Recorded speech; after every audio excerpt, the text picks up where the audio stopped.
নমস্কার, কেমন আছেন সবাই? প্রিয়াঙ্কার নতুন একটা ব্লগে আপনাদের সকলকে স্বাগত জানাই। আশা করছি আপনারা সবাই খুব ভালো আছেন, আমিও কিন্তু বেশ আছি। আশা করছি ব্লগটা ভালো লাগবে। ভালো লাগলে ভিডিওটা শুরুতেই চ্যানেলটাকে লাইক, কমেন্ট, শেয়ার আর একটা সাবস্ক্রাইব করে রাখার অনুরোধ রইল। আজকে হচ্ছে রবিবার, ঘড়িতে বাজে এখন ওই বেলা সোয়া দুটো হবে। তো স্নান টান করে এসে ভাবলাম যে নিজেকে একটু ভালো করে আয়নায় দেখি। আয়নায় দেখার উদ্দেশ্য হচ্ছে যে অনেক দিন পরে এই ট্রাউজার আর এই টিটা বের করে পরলাম, তো দেখছি যে এটা কতটা কি লুজ হয়েছে বা ফিটিংস হয়েছে। অ্যাকচুয়ালি এটা যখন এই টি শার্টগুলো দিয়েছিল আমার বাবা, তো যখন দিয়েছিল তখন টাইট ছিল। তারপরে যাই হোক, আমার বন্ধুর এক স্কুলের বান্ধবীর পরামর্শে একটু নিজের ফ্যাটটা লুজ করে তারপরে আজকেই পরলাম। পরে দেখছিলাম আর কি যে কতটা কি ফিট লাগছে, টাইট নাকি লুজ। তো যাই হোক, দেখার পরে আর এদিকে প্রিয়াংশ তো যথারীতি ওর কাজকর্ম নিয়েই ব্যস্ত, উঠে পড়েছিল প্রায় মগ ডালে। তো ওই মগ ডালে উঠে আলমারির ওপর থেকে সমস্ত যে ওপরে যে পেপার পাতা থাকে সেই পেপারগুলো নামায় বা পাটাতনগুলো নামায়। তো যাই হোক, ওর এই কাজ। আর এদিকে রবিবার যেহেতু, তো চিকেন তো হবেই। তো রান্নাবান্না সব শেষ হয়ে গেছে, মাংসটা হয়ে গেছে। আজকে আর মাংসর রেসিপি বা সকাল থেকে কিছু ভিডিও করিনি, কারণ কি বলুন তো, সকালবেলায় প্রচণ্ড শরীরটা খারাপ ছিল। তার কারণ প্রচণ্ড ঠান্ডা লেগেছিল, অ্যান্টি অ্যালার্জি খেয়েছিলাম, তো একটু ঝিমঝিম ভাব পাচ্ছিল। সেই জন্য আর ভিডিও করার মতন শক্তি ছিল না বা এনার্জি ছিল না। তো সেই যাই হোক, মাংস গ্যাসটা নিভিয়ে প্রিয়াংশ ওইদিকে লেবু খাচ্ছিল। তো ওর প্রত্যেকটা কাজে তো পিছনে বসে না থাকলে হয় না। তো সেই জন্য আর কি আমি ভাবলাম যে না, ওটা কড়াই থেকে পরে নামাবো, আগে ও খেয়ে নিক, লেবুটা খেয়ে নিক। কারণ ওই সাইট্রিক জাতীয় জিনিস তো আবার বেশিক্ষণ কেটে ফেলে রাখাটাও সেটাও তো ঠিক নয়। তো ওই জন্য আর কি আগে ভাবলাম যে না, ওটাও খেয়ে নিক, আমি সামনে বসে থাকি, তারপরে আর কি এদিকটা দেখবো। তো ওই দিকটা সেরে এসে ওর লেবুটা খাওয়া কমপ্লিট হয়ে গেল। তারপরে আমি এখানে এসে মাংসের ঝোলটা নামিয়ে ফেললাম।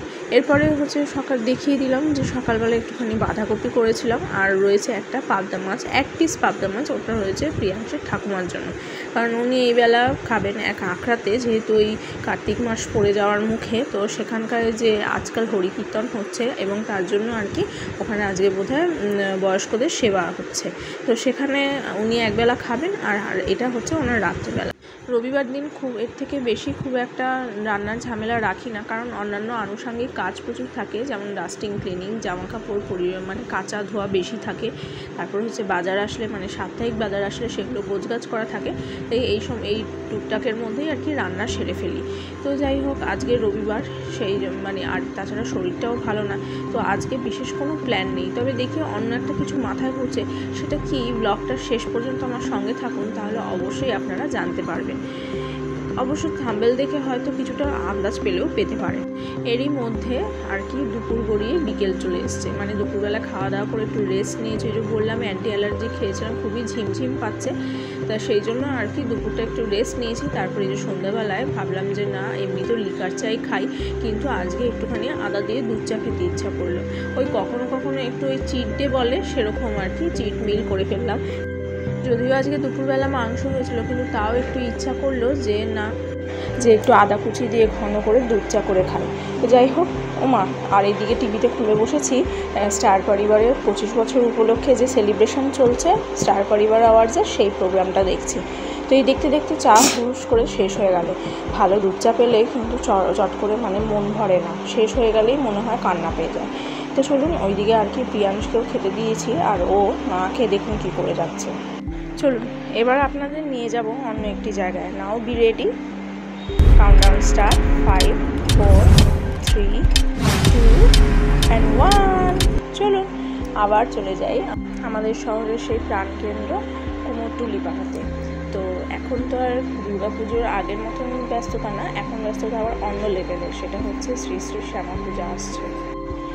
তবে এই ভিডিওগুলো কিন্তু করতে বলেছিলাম হচ্ছে প্রিয়াংশের বাবাকে, কারণ ওদের ক্লাবের পুজো উপলক্ষে চলে গেছিলো বন্ধুদের সঙ্গে একটু কুমোরটুলিতে ঠাকুরের গয়না, মুকুট এসব সিলেকশন করতে। তো সেই জন্য আমি ওকে বলেছিলাম যে একটু ফটো বা ভিডিও করে আন। দুর্গাপুজোর আগে গিয়েই ব্যাপারটা মনস্থির করে এসেছিলাম যে দুর্গা পুজোয় যেমন আপনাদের সঙ্গে ভাগ করেছি, মানে ওখানে দুর্গা ঠাকুর বানানোর যে শেষ মুহূর্তের প্রচণ্ড মানে ব্যস্ততা শিল্পীদের, সেই সময়টা মানে সেই সময়তেই আর কি মনস্থির করেছিলাম কালী পুজোর আগেও এখানে কীরকম রমরমা সেটাও একটু আপনাদের সঙ্গে ভাগ করব এবং নিজেও উপভোগ করব। তা যাই হোক, যেমন বলা তেমন কাজ। তো চলুন, প্রথমেই তো দেখলেন যে কুমোর পাড়াতে শিল্পীদের মানে একদম চূড়ান্ত মুহূর্তের প্রচণ্ড ব্যস্ততা। একজন শিল্পী মন দিয়ে আঁকছেন মা কালীর গলার যে মুন্ডমালাগুলো অসুরের, সেই মুন্ডমালার প্রতিটা গোফ সূক্ষ্ম সূক্ষ্মভাবে তুলি টানে তাকে রূপায়িত করে তুলছেন। আর কেউ কেউ আবার মানে সবে মাটির প্রলেপ লাগিয়েছেন সেই মা কালীর মানে খড়ের কাঠামোর গায়ে, আর তাতে আবার আগুনের স্প্রে করে শুকিয়ে নিচ্ছেন চটজলদি, এই যে যেমন এই মা কালীটি। তবে ওইখানে ছিল মা কালীর পরনে একটি বসন, আর এখানে হচ্ছে মা কালীর পরনে শুধুই হচ্ছে সাপ আর মুন্ডমালা। তো যাই হোক, এই তো হচ্ছে মানে মা কালী যখন ওই রক্তবীজদের মানে সমস্ত রাক্ষসকুলকে ধ্বংস করতে শ্মশানে মশানে প্রচণ্ড রাগান্বিত হয়ে আর কি মানে ঘুরে বেড়াচ্ছিলেন আর হত্যা করছিলেন এক একটা করে মানে অসুরকে, তখন তো এরকমই মানে অসুরের মুন্ডমালাই তিনি পরিধান করেছিলেন এবং পরনে ছিল সাপ আর এই মুন্ডমালারই বসন। তো যাই হোক, সেটা নিয়ে আর কোনো বিস্তারে আলোচনা করলাম না।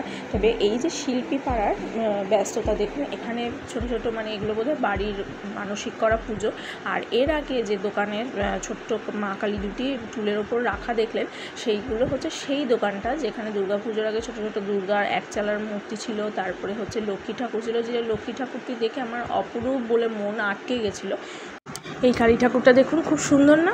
তো চলুন, এখানে নানান শিল্পীদের নানান ব্যস্ততা, আর সেই সঙ্গে ভিডিওটাও শেষ করছি। যদি ভালো লাগে লাইক, কমেন্ট, শেয়ার আর সাবস্ক্রাইব করতে ভুলবেন না।